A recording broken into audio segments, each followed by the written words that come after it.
Hello everyone. Welcome to Mentor Mag's channel. Today's topic will certainly be of use to you and to everyone you know. And today we are going to learn about how to create a mind map. Imagine using a technique that is friendly to the way the human brain learns. That is what a mind map is. Literally, it helps you to map your mind. Well, who invented the mind map? In 1994, a book was published by two brothers, Tony and Barry Buzan. And the book was called The Mind Map Book. This book was gifted to me by my family friend, and it was really a very interesting gift which changed the way I learned after 1995. So as a student, the Mind Map book really helped me to excel, not just in my academics, but more importantly, applying what I learned in real life. That is the power of mind maps. And thereafter, I have been using mind maps in all aspects of my life, no matter what time of the day or no matter what place I am. I always use a mind map to take notes. I always use a mind map to schedule my time. And I always use a mind map to generate new ideas. So that is how I've been using over the last 2.5 decades. Let me share with you the basics of a mind map. So, when you begin a mind map, you simply draw a center circle and put down the topic on which you want to draw a mind map. Now, in this example, I am explaining about mind maps using a mind map. I am explaining the concept of a mind map by using a mind map. So, let us begin. So, the inspiration for a mind map comes from the structure of every nerve cell, a neuron. And if you refer to my video on how to train your neural nets on my channel, you will be able to understand what are the exact principles of learning and how the brain functions and records the learning process. So please view that video soon after this video. Now, let's move ahead.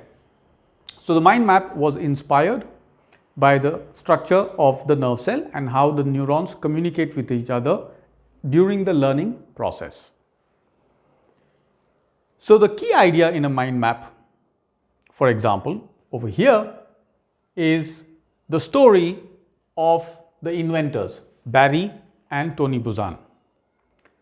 So they wrote this book because during their college life, they found that more and more subjects they took, they were not able to complete their assignments, they were not able to recall all the insights and information on each of the subjects, and therefore the academic performance was becoming a huge challenge in their lives.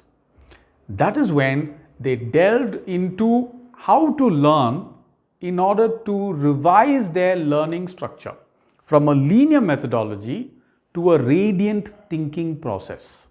So a mind map is a radiant thinking process. So a mind map, which is what we're learning today, we saw the story, so that's one main idea. We understood who are the key actors in the story, the inventors, and we associated the time when the first book was published. Now, moving on. Mind map. How do we generate ideas using a mind map? right? So you write down ideas, and one of the ways of generating ideas quickly every time is to start asking the fundamental questions. When, which, who, why, what, how, where, whom. And when you ask these questions, no matter what the context, irrespective, universally applicable questions, when you ask these questions, jot down the key information or the key sub-idea under each of these questions. And then start to associate each of the answers you got from these questions with each other. Try to associate the interrelationships. So that is a very effective way of generating ideas using mind maps. Now let's move on to another application, gaining insights.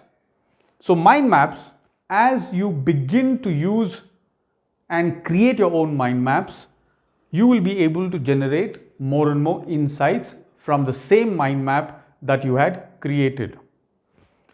And these insights will lead to high efficiency recall because they are based on the brain's natural structure of learning and recalling memory, and that natural structure is radial and is not linear. It is radiating out. Each neuron is radiating and not always communicating from A to B alone. It is communicating from A to B to C to D, but simultaneously, bidirectional. Therefore, you can gain a lot of insights by making sure that you use mind mapping techniques to generate ideas, to take notes, or to think about any subject that you are researching. The next key aspect of mind mapping is the technique of association. Memory, as you know, is associative. It helps you to create memory aids. So within a mind map, you can draw memory aids. You can write down memory aids. You may use mnemonic, you may use memory palace, or you may use any other memory enhancing techniques depending on your comfort, depending on your proficiency of using memory aids. But you can embed memory aids associatively within your mind map. And it will allow you to join the dots which you have created by the insights that you have gained again and again, differently each time, thereby allowing you to generate a new layer of ideas from a set of old ideas that you have already discovered. This is how a mind map becomes powerful. And this is typically how even the human neuron cell works. And the other aspect is visualization. A mind map allows you to visualize what you're learning or what you're thinking about. So visualization allows you to use the old adage, a picture speaks 1,000 words.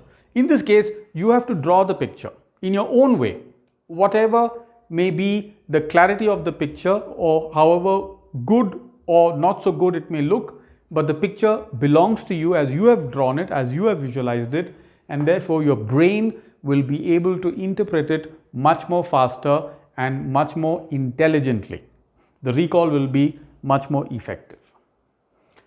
And visualization allows you to link ideas which are related and generate new ideas from old ones, or generate seemingly unrelated ideas, generate a link between seemingly unrelated ideas. So visualization helps when you use visualization in a mind map.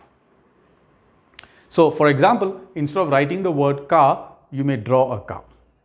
And instead of writing out the word self-driving car, you may draw the image of a car, and then you may draw the image of a man or a woman driver, and then cross out the man or the woman driver to say no driver required. A very simple, childlike way to visualize words that you normally would write down in a sentence. Next aspect of a mind map is it allows us to express and explore our creativity. So you can explore your new ideas, you can experience, because you are drawing, you can experience what you're feeling when you're learning about a particular subject or even generating a new idea, and you are energizing yourself. You are just like a child draws and is very happy when the child is drawing and painting. You will be energized by using a mind mapping technique vis-a-vis just writing linear notes. And finally, this is an all-engaging process, mind and hand, mind and hand. Therefore, you will be able to completely go deeper in the knowledge acquiring process, gain insights, and even distill those insights into practical wisdom that is applicable in our daily lives. So, we have seen an overview of a mind map's practical applications. The key pillars, I repeat, are ability to tell a story. So build a story, use it for ideation and bring in ideation in a mind map. Put down your insights and associate those insights. Create memory cues by actively using association techniques. Use visualization extensively in combination with text words, and therefore you can draw and link new ideas, and use your creativity in order to engage yourself and explore. So this is a completely fun way to teach and a super fun way to learn. And the best thing about mind maps is it's universally engaging. So you can collaborate on a mind map even virtually over the internet. Together, you can get onto a mind mapping tool, and as a team, you can collaborate on a mind mapping work tool to generate ideas or even to learn. And for example, in my research and study, I draw mind maps and paste it wherever I need, in my office, in my home, or in my study area, in my home, or my working area, in my studio. I put on mind maps, and then I keep on thinking about it, and as and when new ideas come up, I write down in the mind map those ideas, or I draw out and then further associate other information as I collect. So mind mapping is a super fun way. Millions of people use it of all ages around the world, and I invite you to discover the joy of mind mapping starting today. So if you like these videos, please comment, share, and subscribe to my channel. Thank you for your support. Happy mind mapping.